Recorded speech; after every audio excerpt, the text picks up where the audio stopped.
In front of me is Pad, and today I would like to show you how you can operate voice recorder. Begin by opening Recorder app and tapping on Allow in all available pop-ups. Then tap on this red button at the bottom and hit while using the app. Then Allow. And as you can see, after a couple of seconds, recording is on.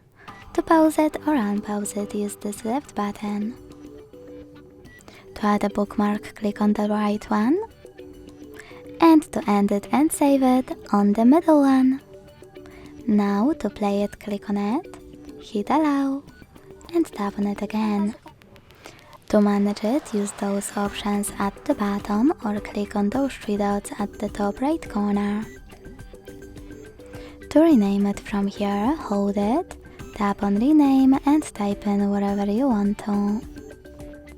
Then choose OK. To get rid of it, hold it, tap on delete and confirm your choice in the pop-up. Thanks so much for watching. If you enjoyed this video, leave a like, comment and subscribe. Bye!